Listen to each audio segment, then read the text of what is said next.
Unit 10 yoga सुप्त वज्रासन। सुप्त वज्रासन ये हमारे यूनिट 10 का है। नामकरण में देखते हैं सुप्त का अर्थ क्या होता है, सोया हुआ। कभी कभी अर्थ पूछ लेते हैं एग्जाम में कि सुप्त का अर्थ क्या होती है। तो सुप्त का अर्थ क्या होती है, सोया हुआ होता है। और वज्र का अर्थ क्या होती है, वज्र नाड़ी से होता है। तो जो हमारे किसके लिए होती है, पाचन तंत्र के लिए बहुत महत्वपूर्ण होती है। पाचन तंत्र के उत्तम स्वास्थ्य के लिए बहुत ही ज़्यादा रिस्पॉन्सिबल होती है। इस आसन के करने से हमारे सुप्त वज्र नाड़ी जागृत होकर हमारे पाचन तंत्र के लिए बहुत अच्छा कार्य करती है। विधि आप जानते हो कैसे करते हैं, तब भी आप स्टेप्स को याद रखोगे एग्जाम्स के लिए। साफ स्वच्छ और हवादार स्थान में कैसे बैठते हैं, दंडासन में बैठते हैं। फिर इसको याद रखेंगे आपको एग्जाम में क्या करेंगे, ऐसे ये स्टेटमेंट दे देंगे और बोलेंगे कि ये कौन सा आसन है। दाएं पैर को मोड़कर पीछे की ओर दाएं नितंब के नीचे रखते हैं और बाएं पैर को मोड़कर बाएं नितंब के नीचे रखते हैं। पंजों को मिलाते हुए दोनों एड़ियों के बीच आसन की तरह हम बैठ जाते हैं तथा घुटने को सटा कर रखते हैं। अब दोनों हाथों को पीछे की ओर ले जाते हैं और कोहनी को जमीन पर रखते हुए पीछे लेट जाते हैं। इन स्टेप्स को आप ऐसे ही याद रखोगे, बहुत लाभ होता है। एग्जाम में आपको क्वेश्चन सबको गलत नहीं होंगे, क्योंकि कभी कभी ये स्टेप्स भी पूछ लेते हैं। और आप जब किसी को कराओगे तो उसमें भी आपको बहुत हेल्प मिलेगा जब आप ऐसा स्टेप बाय स्टेप करोगे, क्योंकि करने आप जिन्हें कराओगे उनमें से बहुत लोग जानकार वाले होते हैं, जो उनको काफ़ी कुछ मतलब जानकारी होती है। तो ये स्टेप से कराओगे आप एकदम सही तरह से उनको करा पाओगे और एग्जाम में क्वेश्चंस करने में भी बहुत आसानी होगी जब आप एकदम ऐसे स्टेप बाय स्टेप इसको याद रखोगे। इसके बाद अपने सिर को पीछे की ओर हमें मोड़नी होती है, यानी कि अपने पीठ को कमानी के आकार में हमें झुकाने होते हैं। अपने श्वास की स्थिति को हम सामान्य रखते हैं और इस क्रम को कितने बार करते हैं, 3 से 5 बार दोहराते हैं। जहाँ भी ये न्यूमेरिकल कंटेंट आती है उसको आप अच्छे से याद करना, क्योंकि एग्जाम में क्या होती है, न्यूमेरिक वैल्यूज पूछे जाते हैं। कितने बार दोहराते हैं, तो 3 से 5 बार दोहराते हैं। इसके आपका क्या होती है, सावधानी में क्या होती है, किनको नहीं कराएंगे।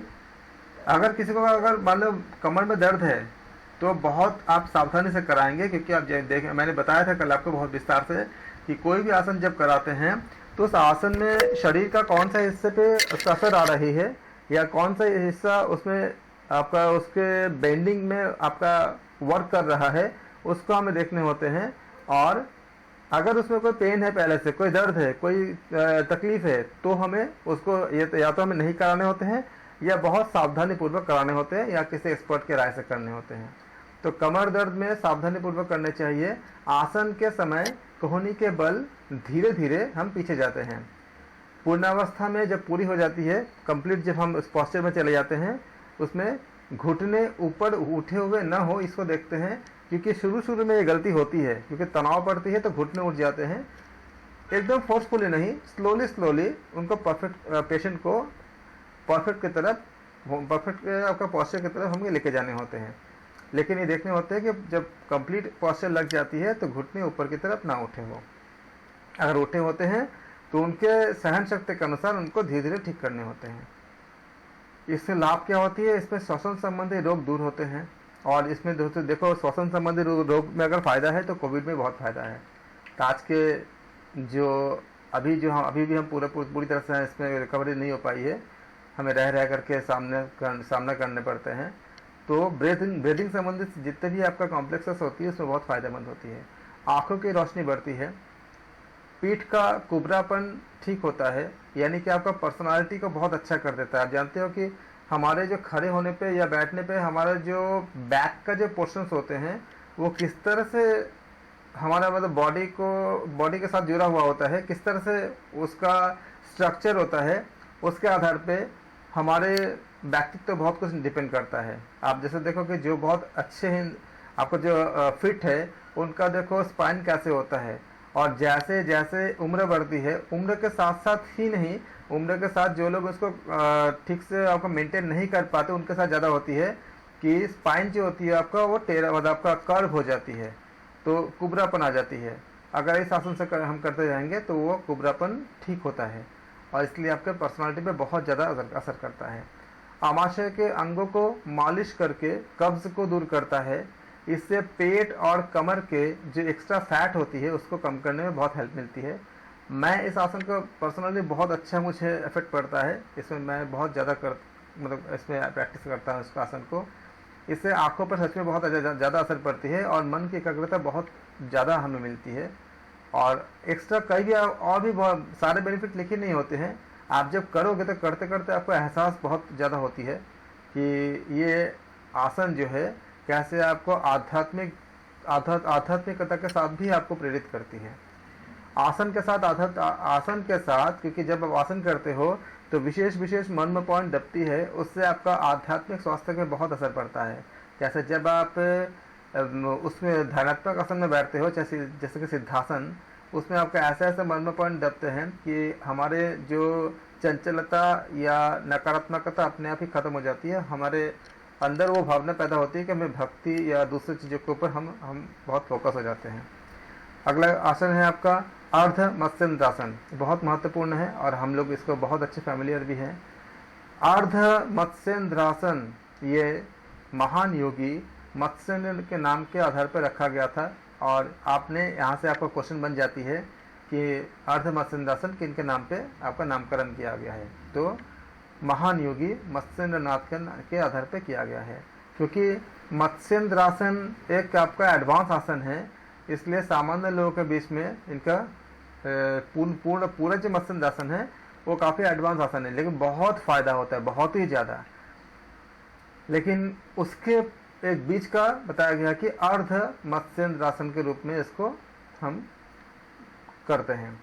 इस आसन से इसके पहले पूर्व इसका आसन से जब शुरू करते हैं, हमने इसके पहले 2-3 क्लास पहले लगातार मैं बता रहा हूँ कि जब भी कोई आसन करते हैं उस आसन में अगर एडवांस आसन है तो बॉडी के जिस पार्ट में फ्लेक्सिबिलिटी चाहिए उस पार्ट को फ्लेक्सिबल करने के लिए हम दूसरा कोई आसन पहले करते हैं, ताकि हमें वो पर्टिकुलर आसन जो है वो पर्टिकुलर पोस्चर आराम से लग जाए। इसलिए इस आसन से पूर्व हम क्या करते हैं, बद्ध कोणासन करते हैं, भारद्वाज आसन या सुप्त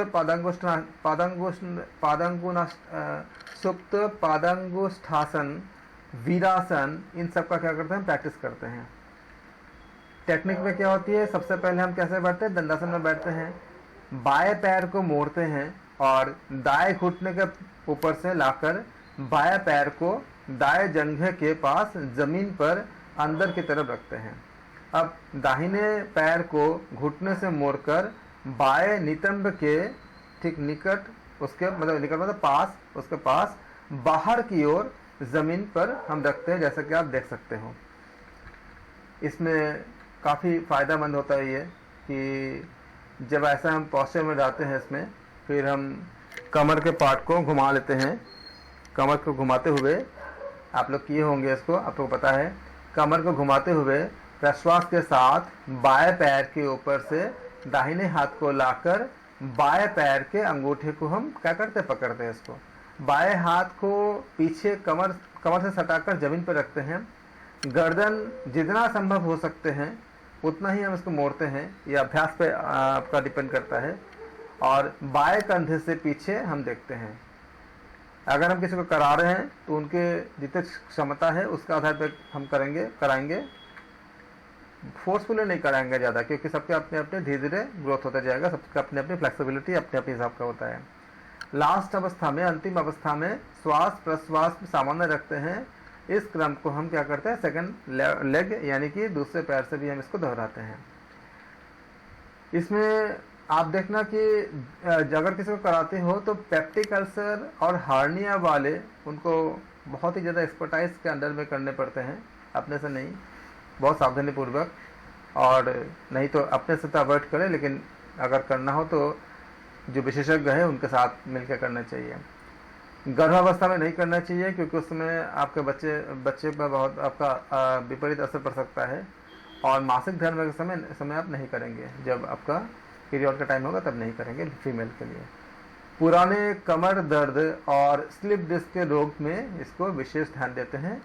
ये आपका किनको नहीं कराना चाहिए, कंडीशंस को पहले बात कर लेते हैं, ताकि हमें पता रहे कि हमें किन लोगों को इसको अवॉइड करनी है या किस तरह का प्रिकॉशन लेनी है।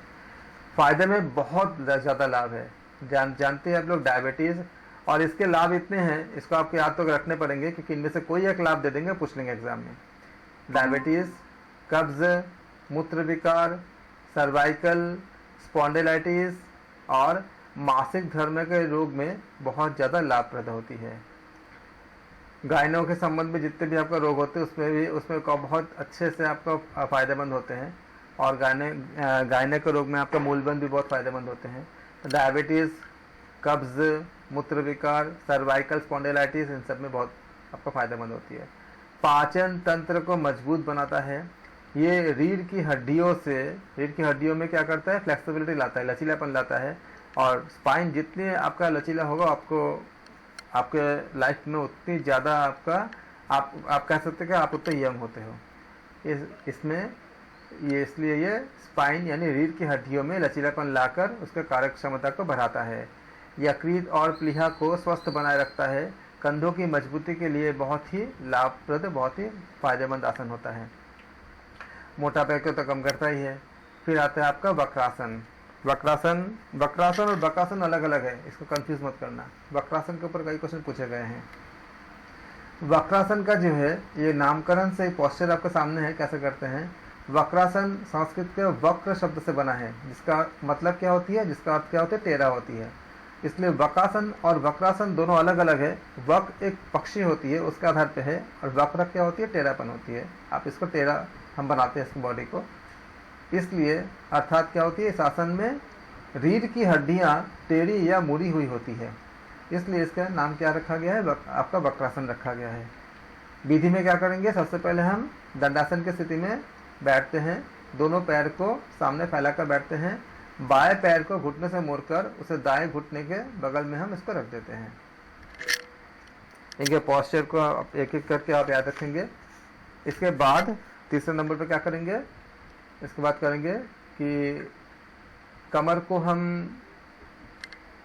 कमर गर्दन इसको सीध में रखते हैं। कमर गर्दन सीध में रखते हुए प्रश्वास करते हुए कमर को हम बाएं यानी लेफ्ट साइड से बाई ओर से मोड़ते हैं। अब दाहिने यानी राइट हैंड को दाहिने हाथ को लेफ्ट पैर के बाएं पैर के घुटने के बाहर से होकर लेफ्ट पैर के यानी बाएं पैर के टखने के पास हम रखते हैं, और बाएं हाथ यानी लेफ्ट हैंड को पीछे कमर से सटाकर हम जमीन पर रखते हैं। पूर्ण अवस्था जब होती है, जब पूरा पोस्चर लग जाती है, उसमें यथाशक्ति जहाँ तक हम इसमें रख सकते हैं हम इसमें रहते हैं। कुछ समय तक हमें उस जगह पे हमें रहना पड़ता है आसन में, ताकि उसका प्रभाव शरीर पे आए। इस क्रम को हमें सेकंड लेग यानी दूसरे पैर से भी हमको दोहराने होते हैं। इसमें मुख्य बिंदु क्या होती है, कब नहीं करना चाहिए, पेट और घुटने के दर्द में वक्रासन नहीं करना चाहिए। ज़्यादा कमर और कोहनी के दर्द में भी हमें नहीं करना चाहिए।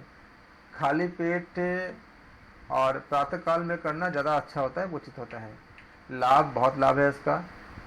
जो बद्ध कोष्ठ था यानी जो आपका कॉन्स्टिपेशन वगैरह होती है, अफारा, यकृत दुर्बलता, जो आपका जो लीवर का समस्या होती है, और स्नायु की जो दुर्बलता होती है यानी कि जो आपका जो नर्वस सिस्टम के संबंधित सब चीज़ें होती हैं, इनके जो आपका जो प्रॉब्लम्स होती है इसको ये दूर करता है। मधुमेह में यानी कि डायबिटीज़ में ये आसन बहुत लाभदायक होती है, क्योंकि इस श्रेणी के आसन जो होती है वो मधुमेह के आपका लाभदायक होती ही है। जो जैसे वक्रासन तभी हम बात कर रहे हैं, इसके पहले मैंने अर्ध मत्स्येंद्रासन किया था, उसमें भी आपका क्योंकि पोस्चर आपका ऐसे ही बनती है कि पैनक्रियास में आपका सिक्रेशन में बहुत हेल्प मिलती है करने के लिए, इसलिए मधुमेह में क्या होती है, काफ़ी लाभदायक होती है। स्ट्रेस यानी तनाव और डिप्रेशन से क्या होता है, मुक्ति प्रदान करता है। हमारे मेरुदंड को क्या करता है, लचीला बनाता है। पेट के जो एक्स्ट्रा फैट होती है उसको कम करने में क्या करता है, ये सहायता करता है। इनको याद रखेंगे।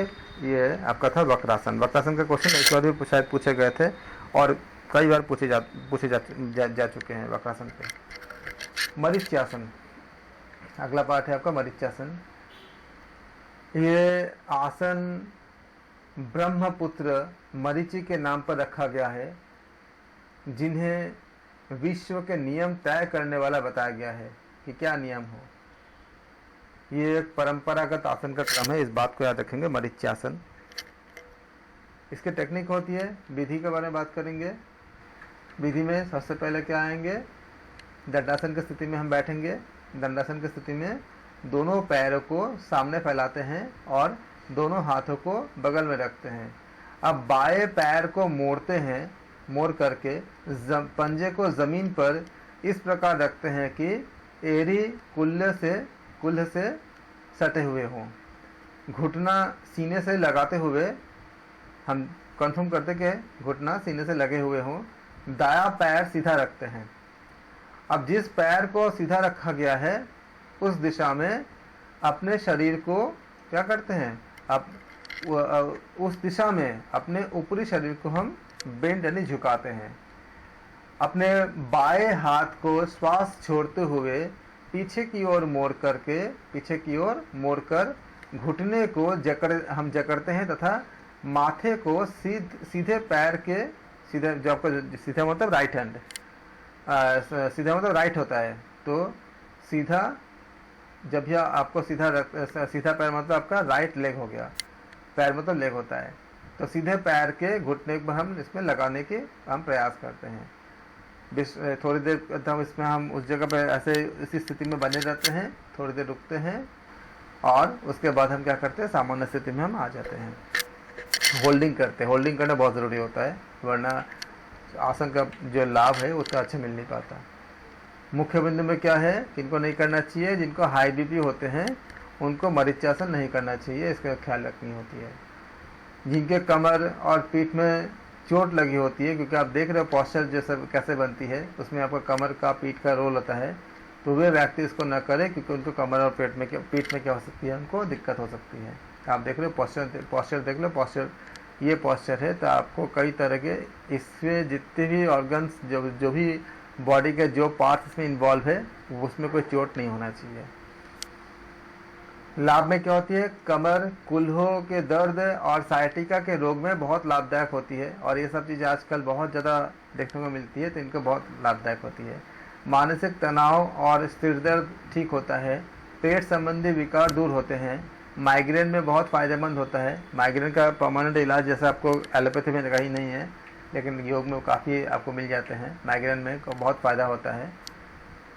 भ्रामरी प्राणायाम से भी बहुत फ़ायदा होता है। किडनी और लीवर को उत्तेजित करता है, एक्साइटेड करता है, ये आपका मरीच्यासन। फिर आता है मलासन। मलासन का मतलब क्या होती है, मल, जैसे मल से शब्द से पता है कि मलासन का अर्थ क्या होगा कि हम जिस तरह से जो इंडियन स्टाइल होती है, हम मल का त्याग करने के लिए बैठते थे, उसी को हम मलासन कहते हैं। ये हमारा पोस्चर होता है जो भारतीय पद्धति होती है। मलासन को गार्लैंड पोज भी कहते हैं, और इसका आधार पर जो शोध हुई तो इंडियन तरीके से जो आपका जो मल त्याग का जो तरीका है वो बहुत ही अच्छा साइंटिफिक है, ये पाया गया है। विधि में क्या होती है, सबसे पहले सर्वप्रथम पंजे के बल पर पैरों को फैलाकर उक्रू आसन में बैठ जाते हैं। मल त्याग की अवस्था में हम आ जाते हैं। बैठने के बाद, इससे सबको फैमिलियर ऑलरेडी है ही, तब भी इसका स्टेप्स को आप याद रखेंगे। बैठने के बाद अपने दोनों हाथों को बगल में घुटनों पर हम टिका देते हैं। उसके बाद दोनों हाथों की हथेलियों को मिला करके नमस्कार की मुद्रा बनाते हैं। श्वास प्रश्वास की प्रक्रिया को हम सामान्य कुछ देर तक रखते हैं और हम स्थिर रहते हैं। फिर विपरीत क्रम में हम इसको वापस आते हैं। मुख्य बिंदु क्या है, पीठ के निचले भाग में अगर चोट हो या घुटने मोड़ने में कोई दिक्कत है, घुटने में कोई दर्द हो, तो उस समय इस आसन का अवॉइड करेंगे। और कूल्हे और कमर में अगर दर्द होती है तो इसको अवॉइड कर सकते हैं। लाभ में क्या है, इससे पेट और कमर को लाभ पहुंचता है। मलासन से पेट और जंघों की मांसपेशियां क्या होती है, मजबूत होती है। ये कमर और घुटने के जो दर्द होती है उसमें क्या बहुत फ़ायदेमंद होती है। इससे पेट की चर्बी कम हो जाती है। नेगेटिविटी काफ़ी दूर हो जाती है मलासन से, और इससे गैस, कब्ज़ और एसिडिटी जैसे दिक्कतें क्या होती है, ये ठीक हो जाती है जब हम मलासन करते हैं। फिर आता है आपका बद्ध कोणासन। नाम से पता चलती है। बद्ध कोणासन में बद्ध का अर्थ क्या होती है? बधा हुआ। बद्ध का अर्थ क्या होती है? बधा हुआ होती है।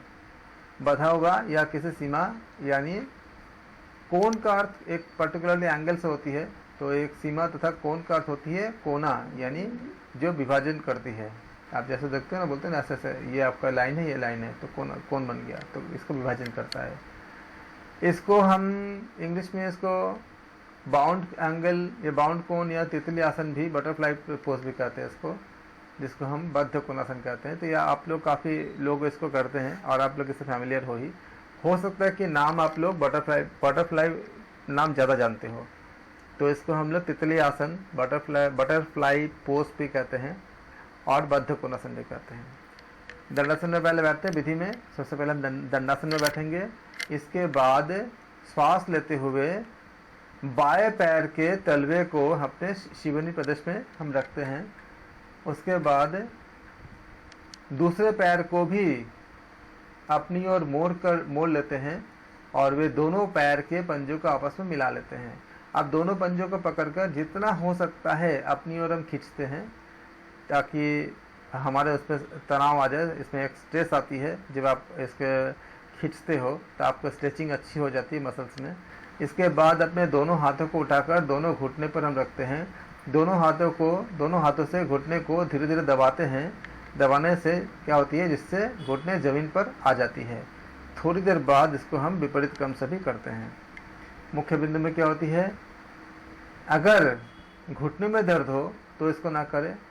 मासिक धर्म के दौरान फीमेल का समय फीमेल को नहीं करना चाहिए।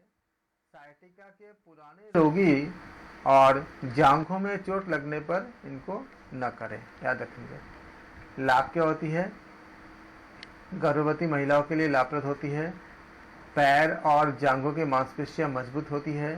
साइटिका के रोग में उपयोगी होती है। प्रोस्टेट जो ग्रंथि होती है उसकी कार्यक्षमता बढ़ जाती है।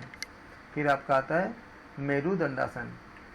संस्कृत के आप देखते हो कि मेरुदंड जो होती है, ये शब्द संस्कृत भाषा के मेरुदंड और आसन, इन दोनों शब्दों से मिलकर बनाया गया है।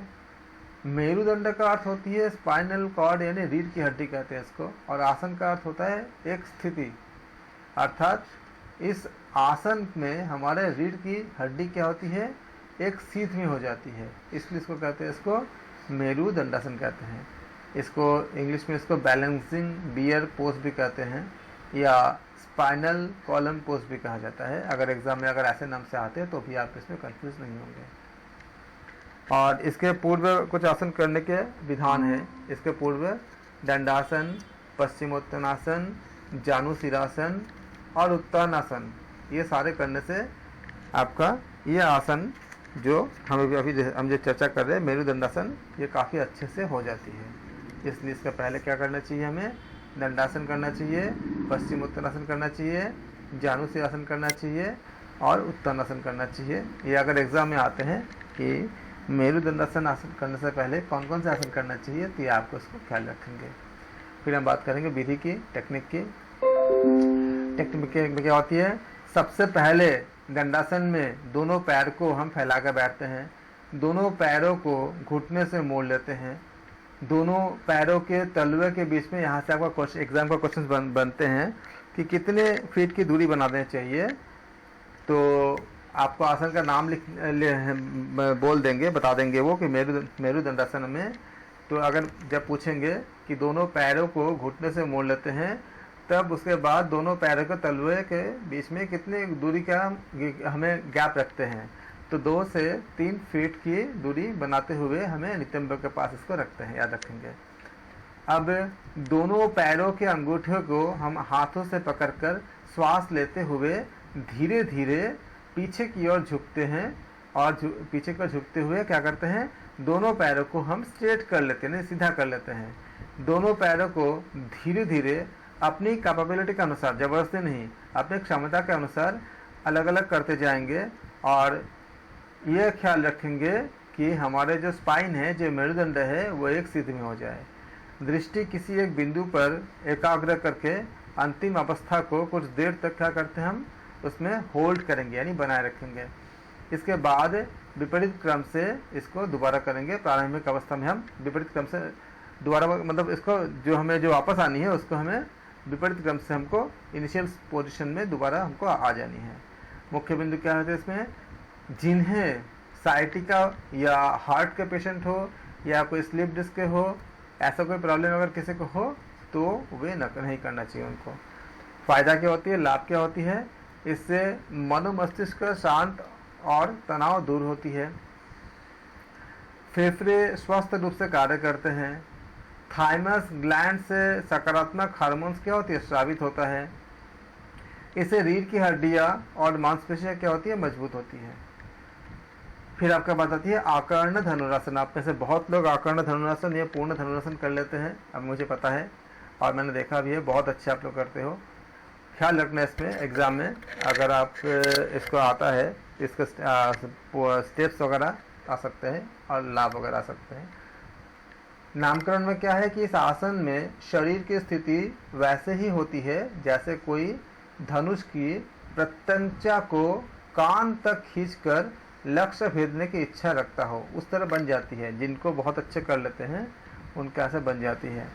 इसलिए इस आसन का नाम क्या होती है, आकर्ण धनुरासन इसका नाम होती है। आकर्ण धनुरासन क्यों नाम है, आप समझ गए क्यों नाम इसका ये है आपका आकर्ण धनुरासन। देख रहे हो आप डायग्राम में एकदम पूरा एकदम किस तरह से पॉस्चर है, क्यों इसका नाम आकर्ण धनुरासन पड़ा है, ये आपको क्लियर है।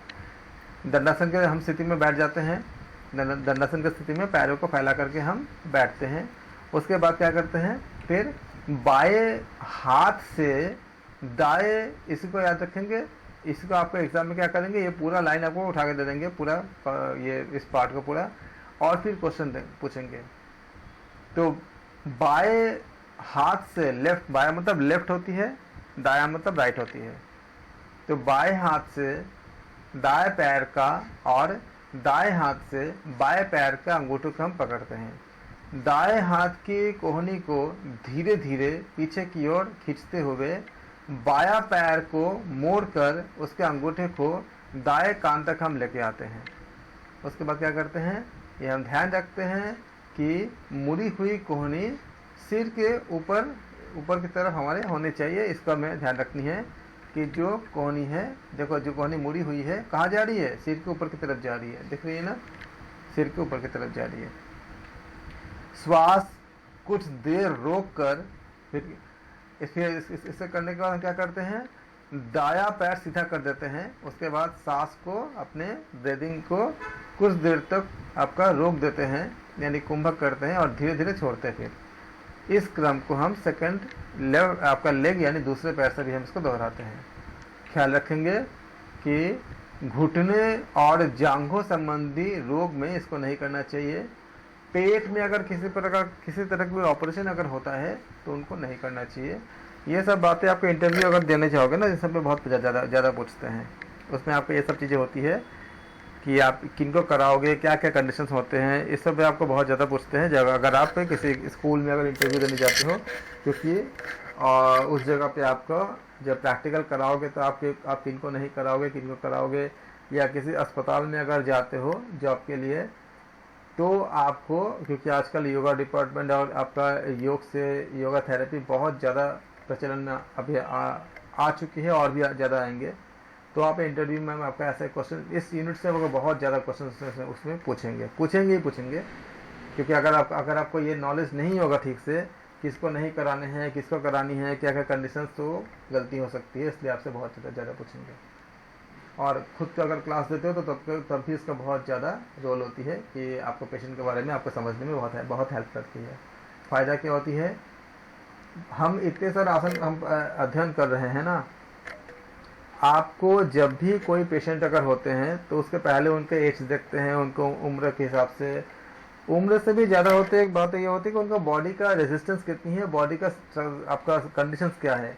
क्योंकि अगर कोई अपने लाइफस्टाइल को अगर सही नहीं रखा होगा तो 20 साल में भी बहुत से समस्याओं का समाधान, शारीरिक और मानसिक समस्या का समाधान, शारीरिक और मानसिक समस्या का सामना वो कर सकता है।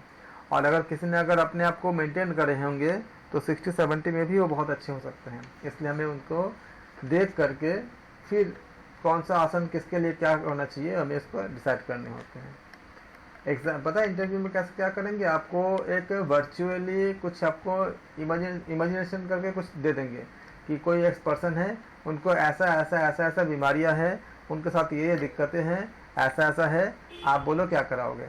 आप जो भी उसमें उनको बोलोगे ना कि हम ये ऐसा कराएंगे, उनको धनुरासन कराएंगे या मत्स्यासन कराएंगे, ऐसा बोलोगे तो तुरंत उनके साथ उनका एक काउंटर दे देंगे कि उनकी ये बीमारी है जो उसमें मनाही होता है। जैसे मान लो किसी ने, अगर हम बात करते हैं कि आपका आकर्ण धनुरासन के लिए, आप किसी बीमारी के लिए बोलोगे हम उनका आकर्ण धनुरासन कराएंगे, वो क्या करेंगे, वो बता देंगे कि उस आसन को करने के लिए बॉडी के जिस पार्ट, बॉडी का जिस ऑर्गन का इस्तेमाल होती है उसी जगह पे उनको कोई बीमारी गिना देंगे। अब बताओ आप क्या करोगे। तो उस समय वो बताए ऐसा क्यों करते हैं, वो ये जानने के लिए करते हैं कि अब आपके पास क्या ऑप्शन है, आप कितने आसन के बारे में जानते हो। अगर आप जाने होगे तो फिर आप ऐसा किसी आसन का नाम बताओगे जिसमें ये हिस्सा इन्वॉल्व नहीं होगा, लेकिन इस आसन से जो फायदा है वो फायदा मिल जाएगा। या कोई प्राणायाम का नाम बताओगे, जैसे मान लो अगर किसी को तनाव अगर है, अगर आसन से नहीं कर सकता तो भ्रामरी से कर सकता है, अनुलोम विलोम से कर सकता है। ये कब बता पाओगे, जब आपको भ्रामरी का ज्ञान हो, अनुलोम विलोम का ज्ञान हो, और कम से कम आपका कम से कम 84 आसन का तो ज्ञान होना चाहिए, जो मेन आपका 84 आसन है, ताकि आप स्विच कर पाओ पर्टिकुलर आपका कंडीशन के अकॉर्डिंग। इसलिए आपको बहुत ज़्यादा ध्यान से, हमें लगता है कि ये तो चलो हो गया, कभी कभी ऐसा लगता है कि काफ़ी मतलब हमने कर लिया, लेकिन ये सारे पॉइंट आपको, जैसे हमें कई लोगों का कॉल आया था, कई लोगों में ऐसे बात कर रहे थे कि कुछ लोगों का इंटरव्यूज़ वगैरह है, तो उसमें क्या क्या पूछे जा सकते हैं। तो इसी सेशन के ज़रिए मैं सबको बता दे रहा हूँ कि इंटरव्यू में जो होंगे, अगर पहले क्या करते हैं, इंटरव्यू में छोटे छोटे क्वेश्चन पूछते हैं, उसके बाद जब वो डिसाइड करते हैं कि किन को रखनी है, जैसे मान लो कि 3 सीट खाली है, उसके लिए कम से कम मान लो 60-70 लोग पहुँच गए हैं, तो उनको जिनको रखने हैं, हो सकता है कि उसमें से उन्होंने 15-20 को उन्होंने शॉर्टलिस्ट किए हैं कि हाँ इनमें से किसी को चूज़ करनी है। अब उनके साथ वो इंटरव्यू अच्छे से करेंगे, ऐसे ऐसे कंडीशंस देंगे। अगर आप खाली कुछ एक आसन को करके जाओगे तो आप वहाँ फंस जाओगे कि अगर उनके ऐसा कुछ बता देगा कि उनके साथ ऐसे ऐसे कंडीशन है, तो फिर आप कैसे कराओगे, तो आपको फंस जाते हो। इसलिए आप अच्छे से कम 84 आसन जो है, मेन आसन और प्राणायाम, ये सब आपको अच्छे से आना चाहिए, ताकि आपको अगर ऐसा कोई कंडीशन देंगे तो आप उसको काउंटर कर सकते हो। इसलिए आप इसको बहुत ध्यान से करना। लाभ में क्या होती है, इसके लाभ में इसमें आपको कूल्हों और मांसपेशियों की मजबूती होती है। ये इसमें आप ख्याल रखेंगे कि हम बात कर रहे हैं आकर्ण धनुरासन के। कूल्हों और पैरों की जो मांसपेशियाँ होती है वो मजबूत होती है। और क्या होती है, खांसी, दमा और टीबी रोग में लाभप्रद होती है। अब टीबी रोग में अगर लाभप्रद होती है, खांसी दमा में लाभप्रद होती है, तो आकर्ण धनुरासन से अगर आपने बता दिया आपने, और अगर उन्होंने दिखा दिया, ऐसे कुछ बता दिया कि नहीं कोई पेशेंट इसको नहीं कर सकता, तो फिर आप ऑप्शन क्या होगा, इसको भी आपको बताने होंगे अच्छे से। कंधे, भुजा, छाती, कमर, जांघ, पीठ और पिंडलियों को मजबूत करता है और ये पुष्ट बनाता है। संपूर्ण शरीर की नसों और नाड़ियों में क्या होती है, रक्त का प्रवाह क्या होती है, आपका नियमित होने लगता है। संधिवात और गठिया में भी ये क्या होती है, काफ़ी लाभकारी होती है। गठिया का समस्या आजकल देखते हैं बहुत ज़्यादा है, यूरिक एसिड वगैरह बढ़ जाती है, बहुत सी चीज़ें होती है। तो जिन लोगों को करना संभव होती है उन लोगों के लिए क्या वो बहुत आपका हेल्पफुल होता है। पैरों के जो पंजे और तलवे को क्या करता है, इसमें क्या होती है, इसमें आराम मिलती है। फिर आता है गोमुखासन। गोमुखासन बहुत महत्वपूर्ण आसन है और बहुत ही अच्छा आसन है। इसका बहुत ज़्यादा लाभ होती है, करना आसान भी होता है, हम आराम से कर सकते हैं इसको। गोमुखासन नाम ही है, संस्कृत में संस्कृत जो भाषा है, देव भाषा, इस भाषा में गोमुख का अर्थ क्या होती है, गाय का मुख, या फेस कह सकते हो, गाय का फेस, चेहरा। इस आसन में दोनों घुटनों की स्थिति क्या होती है, देखो ये देखो, इस आसन में दोनों घुटने की स्थिति गाय के मुख के जैसा, गोमुख की आकृति जैसा होती है। इसके देखो ये पार्ट, इसलिए इसको गोमुख आसन बताया गया है। इसमें हठ प्रदीपिका में भी इसका वर्णन हमें प्राप्त होती है। कैसे करेंगे, सबसे पहले हम दंडासन में हम स्थिति में बैठते हैं। ये बहुत महत्वपूर्ण और बहुत प्रचलित आसन है, इसको आप अच्छे से याद रखेंगे क्योंकि इसके क्वेश्चंस काफ़ी पूछे जाते हैं। दोनों हाथ बगल में रखते हैं, बाएं पैर की, ये याद रखेंगे, बाएं पैर की एड़ी को दाहिने नितंब के पास रखते हैं, दाहिने पैर को बाई जांघ के ऊपर इस तरह से रखते हैं कि घुटने एक दूसरे के ऊपर हो जाए। दाहिने हाथ को दाहिने कंधे पर सीधा उठा लेते हैं और पीछे की ओर घुमाते हुए कोहनी से मोड़कर नीचे की ओर हम रख देते हैं। बाएं हाथ को नीचे से पीछे की ओर हम ले जाते हैं और कोहनी से मोड़ते हुए ऊपर की ओर ले जाते हैं और दोनों हाथों से हम इसको क्या करते हैं, इसको परस्पर बांध लेते हैं। अब दोनों हाथों को धीरे धीरे से अपनी दिशा की ओर हम खींचते हैं, इंटरलॉक करते हुए। आप लोग करे हो, आप लोग को पता है कैसे करनी है। श्वास को नियमित रखते हैं और इसमें हम होल्डिंग करते रुकते हैं थोड़ी देर। इस आसन को दूसरे पैर से भी हम इसी क्रम से क्या करते हैं, दोहराते हैं। हम क्या ध्यान रखते हैं, घुटने और पीठ में अगर दर्द होती है तो इसको हम नहीं करते हैं। रीढ़ की हड्डी में अगर किसी भी तरह का विकार होती है तब भी हम इसको नहीं करते हैं। फायदा क्या होती है, लाभ क्या होती है, इस आसन से शरीर सुडौल, लचीला और रियली बहुत आकर्षक बन जाता है, काफ़ी अट्रैक्टिव बन जाता है। शरीर बहुत काफ़ी ज़्यादा जो है अच्छा, पर्सनालिटी भी बहुत अच्छी हो जाती है और एक इतना आकर्षक बनती है जब लगातार हम उसका अभ्यास करते हैं तो व्यक्तित्व में काफ़ी निखार आता है। एक आपका जैसे करुणा से भरा हुआ एक चेहरा, जैसे कि गाय देखते हो ना कितना करुणामयी होती है, एक करुणा से भरा हुआ आपका चेहरा में आपका एक जस्चर आ जाती है जो काफ़ी आकर्षक होता है। इसके अलावा मधुमेह में काफ़ी बहुत लाभदायक होती है, अस्थमा में भी उपयोगी होती है और प्रजनन क्षमता को बढ़ाने में बहुत अच्छा फ़ायदेमंद होता है। जोड़ों के दर्द को ठीक करता है। फिर आता है आपका भुजंगासन। इसको हम यहाँ पे आप ये बात करेंगे प्रोनासन, मतलब जो आपका पेट के बल जम करते हैं उसका आसन के। भुजंगासन में क्या होती है, नामकरण कैसे होती है, इस आसन में शरीर की आकृति जैसे कैसे जो नाक होती है ना, मतलब फन, उसका आकृति फन उठाए हुए भुजंग यानी सर्प जैसे होती है, इसलिए इसको क्या बोलते हैं, इसको भुजंगासन के नाम से हम जानते हैं। कमर दर्द के लिए बहुत अच्छा आसन है। इसकी विधि क्या होती है, सबसे पहले आप पेट के बल में, हम सबसे पहले पेट के बल हम सहज क्रम में लेट जाते हैं। ध्यान रखते हैं कि पैरों के तलवे आसमान की तरफ हो, इसको ख्याल रखेंगे। ये पार्ट, ये जो पार्ट है ये आसमान की तरफ होना चाहिए। पैरों के तलवे आसमान की तरफ हो। अपने दोनों हाथ शरीर से चिपका करके रखते हैं। अपनी दोनों हथेलियों को हथेलियों की जो कोहनी होती है, कोहनियाँ ऊपर उठाते हुए धीरे से कंधे के पास रखते हैं। हाथों पर वजन डालते हुए धीरे धीरे वक्षस्थल को हम ये करते हैं कि कोशिश करते हैं कि हाथों पर वजन डालते हुए धीरे धीरे वक्षस्थल को ऊपर उठाते हैं।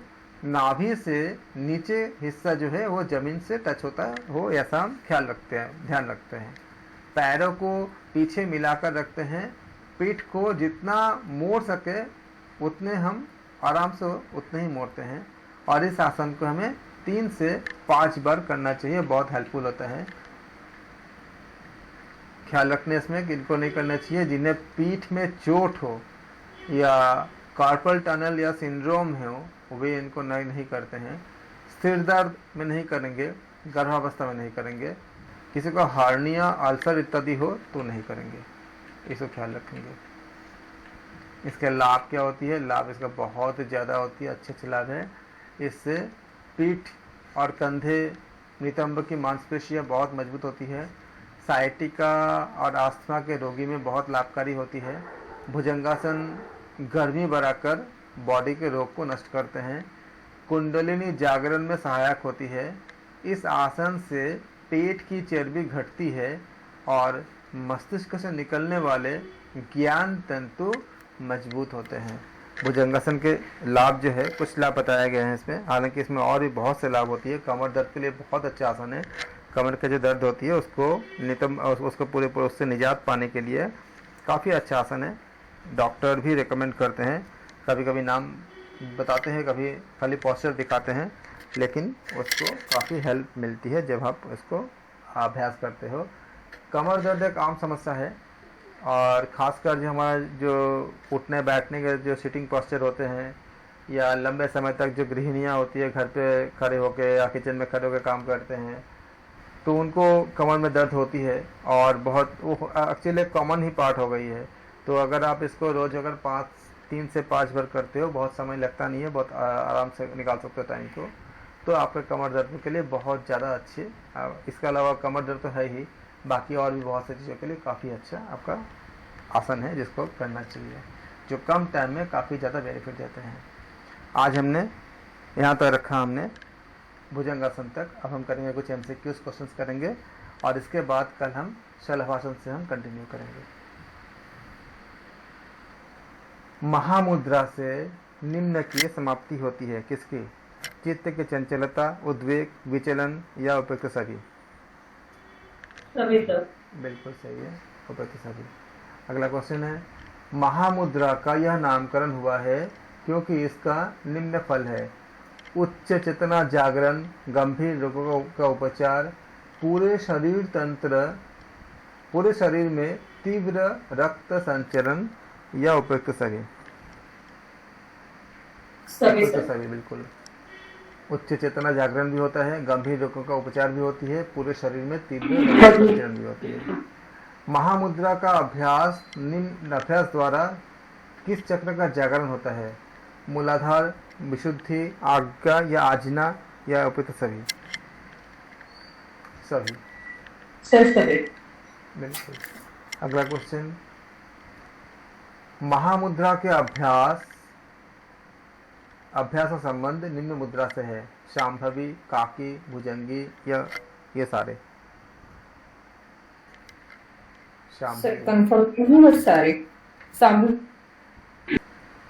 योग शास्त्र के अनुसार महामुद्रा के अभ्यास से निम्न रोगों का उपचार होता है: कफ रोग, अस्थमा, प्लीहा रोग एवं बवासीर या उपयुक्त सभी?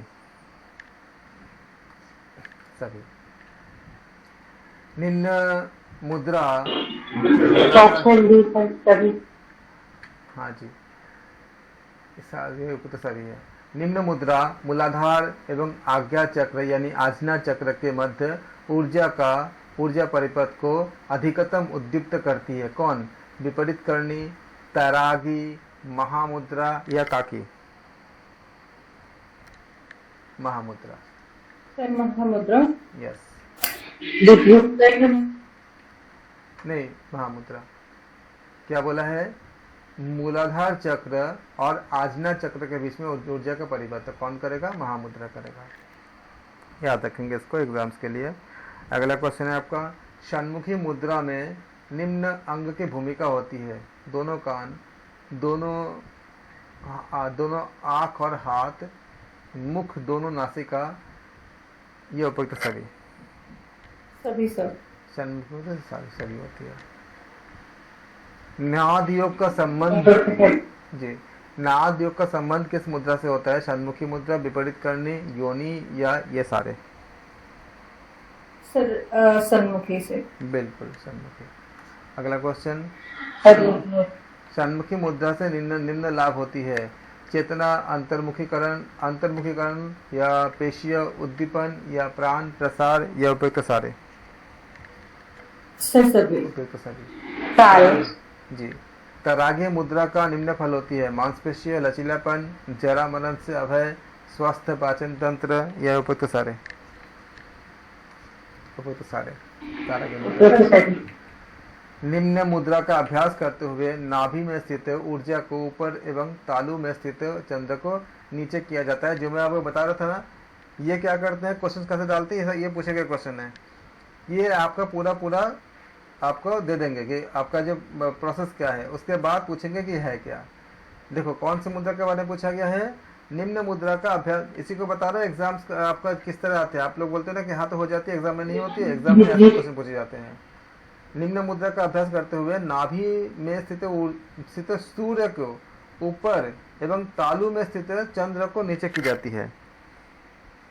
तो कौन से होंगे? विपरीत करने से। विपरीत करने होंगे, बिल्कुल सही, बिल्कुल। आप लोगों को बहुत अच्छे से पता तभी कर पाए हो, वरना कर पाते नहीं कर पाते। यही आपको ऐसे ही क्वेश्चन पूछे जाते हैं, इसीलिए मैंने सब मेथड को इतने डिटेल में मैं मतलब बता रहा हूँ हर चीज़ को, ताकि कोई भी आना तो है ही इनमें से कोई ना कोई, जब भी आएगा आप सही से करके आ जाओ। क्योंकि इसमें भी लोगों ने काफ़ी गलती की है इस बार के एग्ज़ाम में भी, और मुझे देख के आश्चर्य लगा, जबकि बाद में उन्होंने बोला कि उन्होंने क्वेश्चन को ठीक से नहीं पढ़ा था इसलिए उनको गलती हो गई थी। लेकिन आप दोनों ही चीज़ें करना, क्वेश्चन को भी पढ़ना और नॉलेज को भी रखना। विपरीत करनी में समाहित क्या होती है? खेचड़ी, शांभवी, काकी या तरागी? खेचड़ी, खिचड़ी। बिल्कुल। अगला क्वेश्चन, विपरीत करनी मुद्रा का निम्न फल होता है: जरा मरण विजय, थायराइड नियमन, परामस्तिष्क सक्रियता, या विपरीत सभी? सर सभी। यौगिक सूक्ष्म व्यायाम की परिकल्पना का संबंध निम्नलिखित में से कौन सी है? धीरेन्द्र ब्रह्मचारी, स्वामी सत्यानंद सरस्वती, स्वामी राम, या स्वामी हरिहरानंद? बिल्कुल। साइक्लिक ध्यान की परिकल्पना, साइक्लिक ध्यान आने वाला है, 1-2 क्वेश्चन हमेशा आते हैं, आ रहा है इस बार भी आया था, पहले भी आया था। अब मैं बता दे रहा हूँ कि एक क्वेश्चन कहाँ से आती है। साइक्लिक मेडिटेशन से एक क्वेश्चन आना होता है, फिर आपका जो सूक्ष्म व्यायाम से एक क्वेश्चन आना होता है, भगवत गीता के चैप्टर के नाम वगैरह से एक क्वेश्चन आना होता है, जैसे कि घुमा के कैसे भी पूछ ले। इस तरह से सिंगल क्वेश्चन को आप लोग याद रखते हैं इस टॉपिक को, इसलिए ये बहुत आसान होता है, इजी होता है और आराम से कर लोगे। साइक्लिक ध्यान की परिकल्पना संबंधित है S Vyasa Bangalore, Shantikunj Haridwar, Kaivalya Dham Lonavala, Yoga Vidyalaya Munger?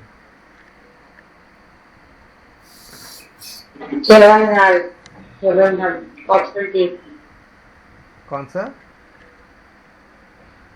Option D sir, Kaivalyadham Lonavala. Cyclic ध्यान का संबंध लोनावाला से कहाँ से है बच्चा? ये इस व्यासा से है। ये एक उपनिषद के शोध के आधार पर बनाया गया है। आपके सिलेबस में ही है, आपने पढ़ा ना, मुंडका उपनिषद, मांडुक्य उपनिषद पढ़ा ना, उपनिषद के शोध के आधार पर बनाया गया है। और ये साइक्लिक मेडिटेशन जो है ये आपका एस व्यासा बंगलौर से उत्पत्ति हुई है। साइक्लिक ध्यान है क्या? वो भी नहीं पता मुझे, तो पता नहीं, सबको पता होता बट मुझे नहीं पता। साइक्लिक मेडिटेशन एक प्रोसेस होता है। मैं स्पेशली उनका कोर्स किया भी था, मतलब वहीं से किया था, इस वैसा से किया था हमने इसका साइक्लिक मेडिटेशन की। और ये पूरा जो है उन्होंने उपनिषद पे शोध करके उसी से उन्होंने इसको डेवलप किया था और इसी के आधार पे उन्होंने बनाया था। मैंने उपनिषद तो मैंने पूरा पता ही था, लेकिन हमने उनका कोर्स भी अलग से किया था, ज्वाइन किया था, और काफ़ी कुछ इसमें एडवांस चीज़ें है। जब मैं उसको बताऊंगा साइक्लिक मेडिटेशन के बारे में तो सारा चीज़ें बताऊंगा आपको, धीरे धीरे आएंगे सारा चीज़ें इसमें। ये साइक्लिक मेडिटेशन आपके सिलेबस में है। साइक्लिक मेडिटेशन तो यहाँ तो आ गया है कि किसने बनाया है, लेकिन साइक्लिक मेडिटेशन को समझना भी है आपको, क्योंकि ये आपका सिलेबस के अंदर का चीज़ है।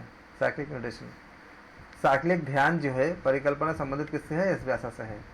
एस व्यासा की, अब देखो अगला क्वेश्चन आ गया ना, एस व्यासा की साइक्लिक ध्यान पद्धति में क्या किया जाता है? शरीर शिथिलीकरण, सूक्ष्म व्यायाम, श्वास प्रश्वास पर ध्यान, शरीर के अंगों पर ध्यान? C, not confirm, just guess.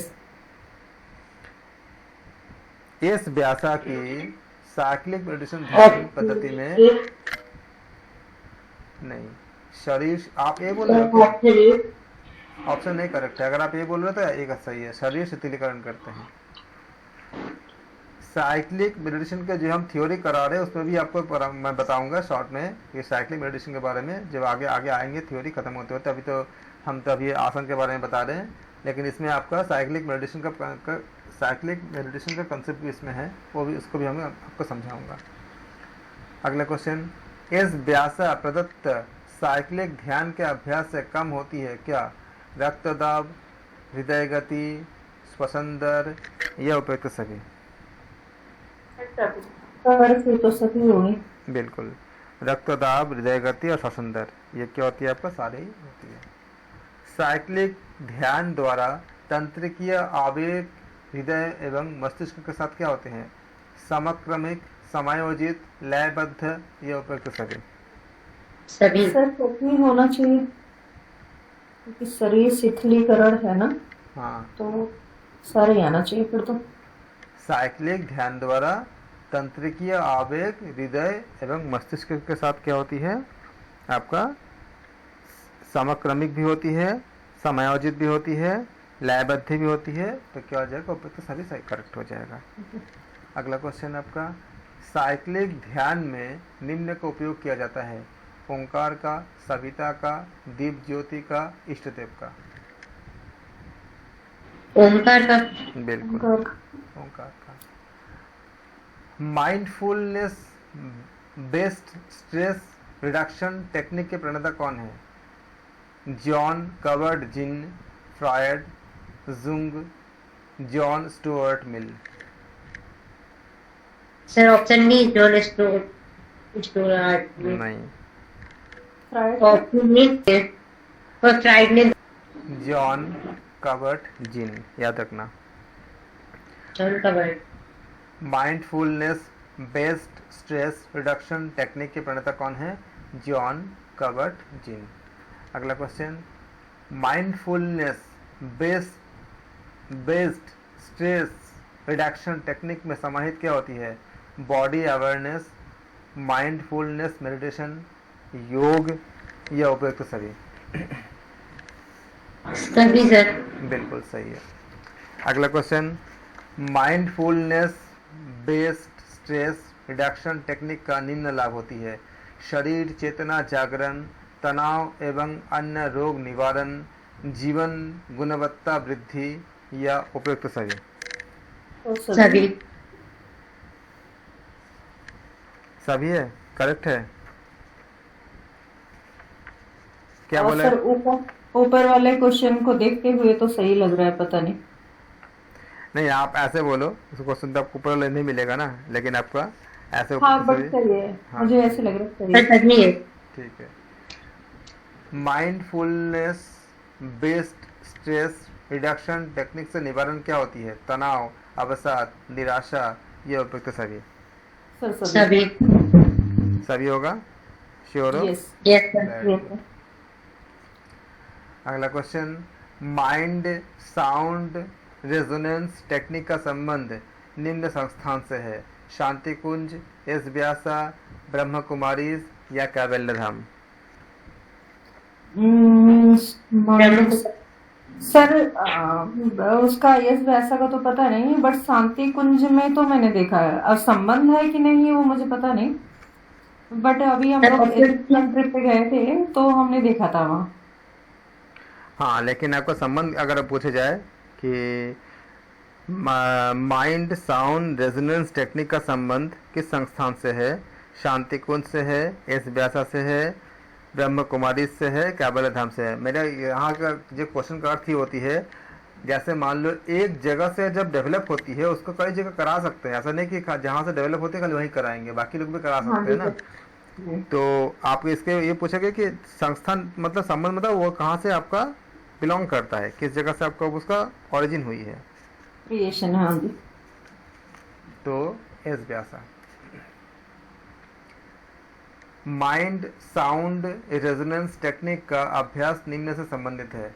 श्रव्य तरंग, अपश्रव्य तरंग, उच्चारित एवं मानसिक मंत्र, ये उपयुक्त सभी? सर सभी। सभी। आप लोगों को जो सभी का ऑप्शन मिल जाती है तो आप लोग बस आराम से आपके कंफर्ट जोन मिल जाती है कि सभी नहीं है। सर ऐसा जो आपने ये लिया है ना ऑप्शन, हाँ वो श्रव्य तरंग, ठीक है। हाँ, अब श्रव्य तरंग है और उच्चरित एवं मानसिक मंत्र, बिल्कुल तो सही। बस इसे बस यही मैं चाहता था, आप लोग बिल्कुल सही जा रहे हो। क्वेश्चंस को पढ़ोगे, सारे ऑप्शन को पढ़ोगे, बहुत हद तक आपको खुद ही क्लियर होगा, भले ही आप इसको पहले ना पढ़े हो। इन सब जब मैच कराओगे, आपका माइंड इतना मैच्योर है, इतने ज़्यादा एडवांस है, आप लोग योग के क्षेत्र में इतने सारे काम कर चुके हो, एकदम आप पहुंच जाओगे जो आप पहुंच गए हो। और इसी को प्रैक्टिस कराते कराते आप एग्ज़ाम तक आप एकदम आराम से निकाल लोगे, क्योंकि टारगेट है 100 में से 90 क्वेश्चन निकालने का, वो आप निकाल ही लोगे। इसीलिए हम डे 1 से हम डेली कर रहे हैं प्रैक्टिस MCQs की, और ठीक वैसे एग्जैक्टली इसी पैटर्न के क्वेश्चन पूछे जाते हैं। अब अगर देखोगे ना एग्जाम में ना, ठीक ठीक ऐसे ही पूछे जाते हैं, खाली थोड़े बहुत शब्दों को इधर उधर जाता है, सारे कंटेंट सारे उनका जो आपका जितने भी उनका, क्योंकि इससे बाहर कुछ नहीं है, वो जा नहीं सकते, जितना जितना हो सकता है सारा उसी एंगल से हमने उसको तैयार किया है। देखना एग्जाम में ठीक वैसे इसी प्रकार के पूछते हैं। माइंड साउंड रेजोनेंस टेक्निक द्वारा निम्न का निवारण होता है: दुश्चिंता, तनाव, मानसिक पीड़ा या उपयुक्त सभी। बताओ कौन सा सभी रहेगा। सभी। क्वेश्चन क्या है? Mind sound sound resonance technique द्वारा, बताओ क्या निवारण निवारण होता होता है? है। निवारण दुश्चिंता, होता है। तनाव, निवारण होता है। दुश्चिंता, तनाव, दुश्चिंता, मानसिक मानसिक पीड़ा, जी। तो क्या हो तो जाएगा? ये सही हो सब जाएगा। ब्रेन से सारे भी हो गए। रिलेटेड है सर, तो बिल्कुल सिमिलर ही हो गए सर। बिल्कुल। राजयोग टेक्निक का संबंध निम्न संस्थान से है: ब्रह्म कुमारीज माउंट आबू, शांति कुंज हरिद्वार, एस व्यासा बंगलोर या कैवल्य धाम लोनावाला। सर ऑप्शन ए।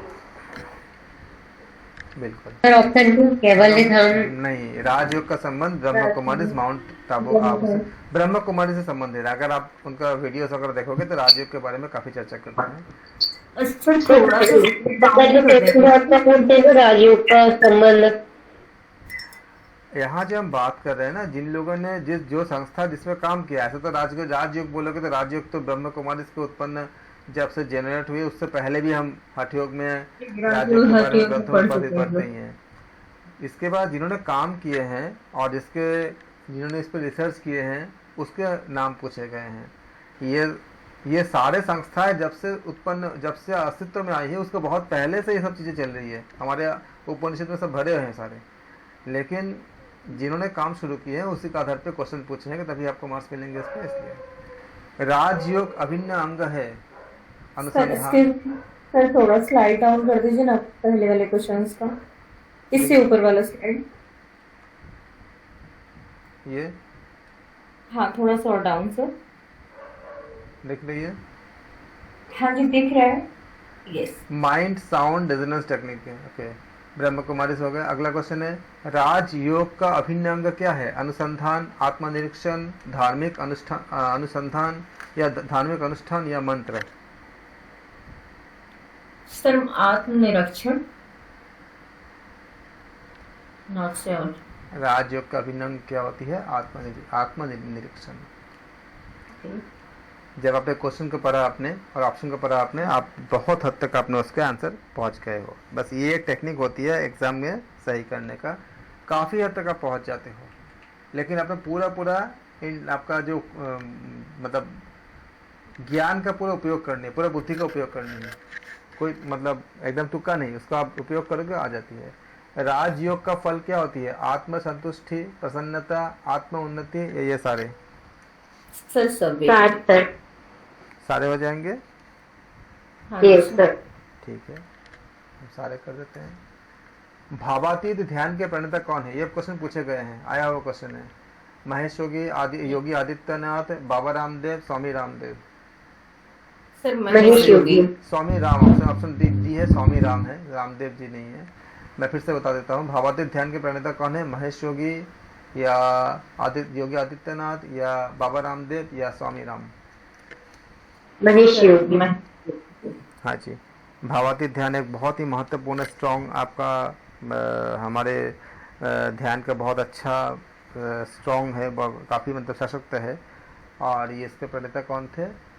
श्री महेश योगी जी। श्री रविशंकर द्वारा दिया गया ना भावातीत ध्यान। और सर इसका भावातीत के चैप्टर्स भी इतने प्यारे हैं ना, उनके जो ये हैं क्वेश्चंस वगैरह और थ्योरी जो है भावातीत की, तो बहुत अच्छी है। बहुत ही ज़्यादा अच्छे हैं, बहुत ही ज़्यादा मतलब आपको एडवांस लेवल पे लेके जाता है।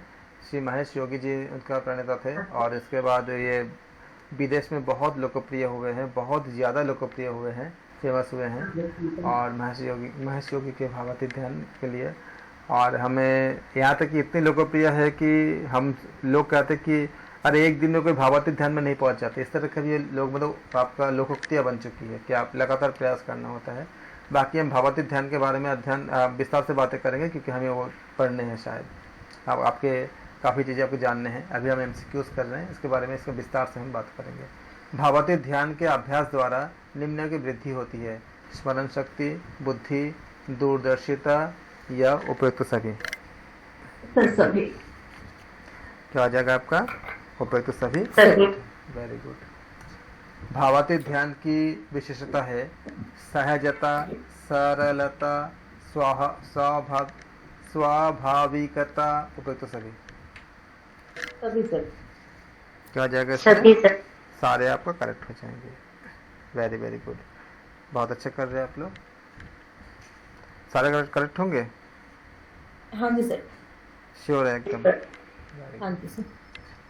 अगला क्वेश्चन, जैन धर्म में ध्यान का उद्देश्य क्या होती है? स्वयं को साकार करना।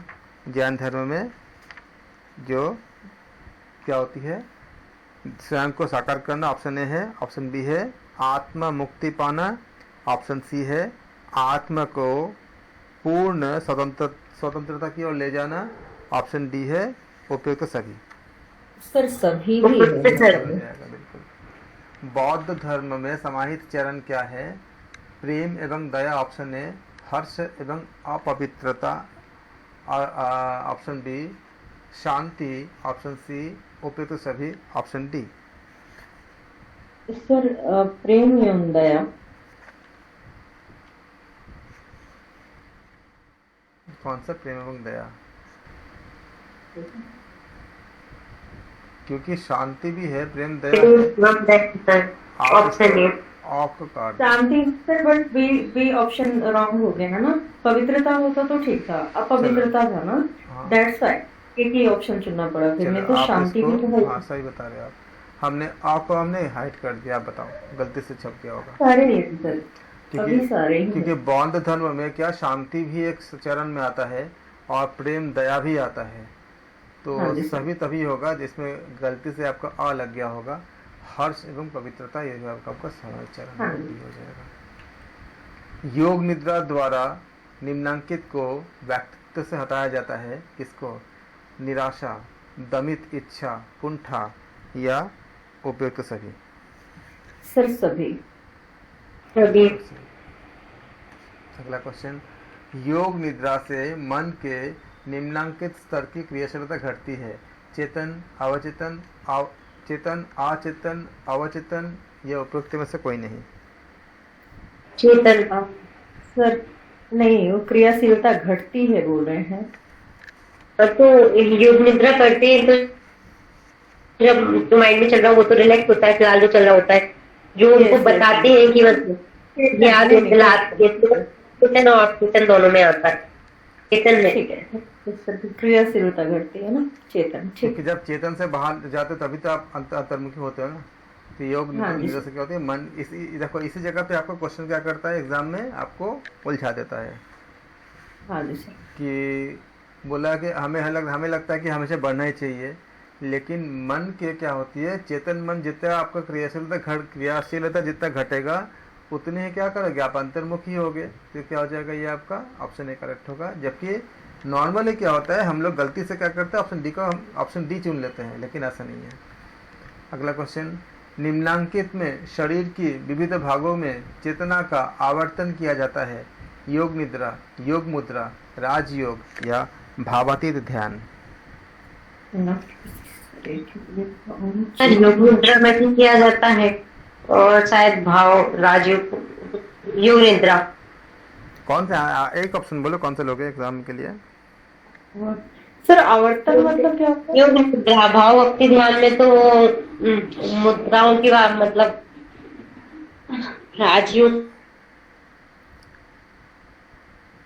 आवर्तन मतलब होती है जो आपका जो बार बार आप जो चेतना का जो रिपीटेशन करते हो ना, ये होती है, और इसको बोलते हैं, और आवर्त मतलब आपका मतलब जो आयाम होते हैं उससे भी होती है, मतलब बार बार बार जब उसको जब आप रिपीट करते हो तो कौन से होंगे बोलो?